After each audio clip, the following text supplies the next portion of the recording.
नमस्कार. 16 योवी ज्ञानेश्वरी नित्यपाठ.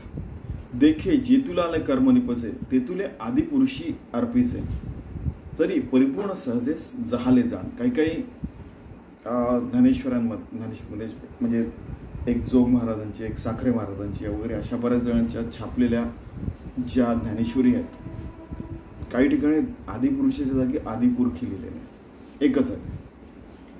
देखे जे तुला आले कर्म निपजे, की जे आणि जेवढं कर्म आलेलं आहे आपल्या वाट्याला ते सर्व व्यवस्थित करून आदिपुरुषाला परमात्म्याला अर्पण करायचं आणि सगळं व्यवस्थित केलं शास्त्रोक्त पद्धतीने.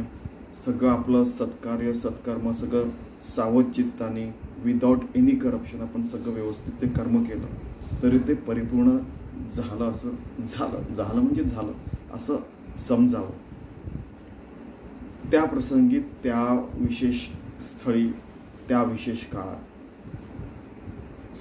आणि असं कुणीही व्यक्ती नाही भारतात की ज्याला असं वाटत नाही की आपलं सगळं व्यवस्थित शास्त्रोक्त पद्धतीने व्हावं. अगदी गृहप्रवेश असो की लग्नाचं ज घटिका असो की मौंजेची घटिका असो की इव्हन अंत्यविधी असो, या सगळ्या म्हणजे 16 संस्कार वगैरे जे सांगितले ते व्यवस्थित व्हावं असंच आपल्याला वाटतं. आणि आपले आईबाबा जे असतात, आजी आजोबा असतात, जे जवळचे नातेवाईक असतात, ते सगळं व्यवस्थित करायचा प्रयत्न करतात. हे खूपच युनिक आहे. म्हणजे आपली केवढी श्रीमंत संस्कृती आहे. याला श्रीमंती म्हणतात, याला ऐश्वर्य म्हणतात. ठीक आहे. तर इतकं सुंदर आहे ते सगळं की तर आपण तसं व्यवस्थित देवाची पूजा साज शृंगार करून व्यवस्थित आपण करतो. काय काय जण 56 भोगाचा हे देतात, नैवेद्य देतात. खूप सुंदर आहे सगळं.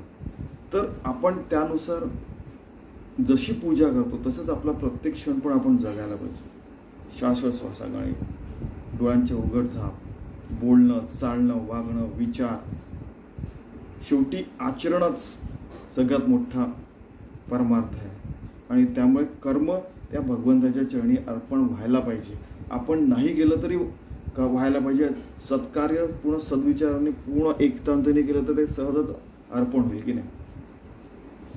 जर का आपलं लक्ष तिकडे आहे, काहीतरी करतं आणि आपल्याला वाटतं की ते हेच काम करून ते अब्जाधीश झाले, हे काम करून तुम्ही तर गरीबच राहतोय वगैरे असे काही असे भलतेच विचार आले तर गेलं ते कर्म.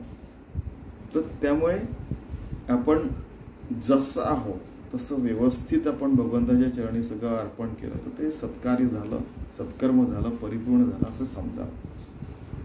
देखे जे तुला आले कर्म निपजे ते तुले आदिपुरुषी अर्पिजे तरी परिपूर्ण सहजे झाले जा. तर अशा सगळ्या योगी होऊन भक्त होऊन सगळेचे सगळे कर्म 24 तास भगवंताला समर्पित केले तर आपलं जीवन पण एक निर्माल्यासारखं होऊन जाईल आणि आपलं जीवनाचं फुल भगवंताच्या चरणी अर्पण. अजून काय बोलावं. धन्यवाद.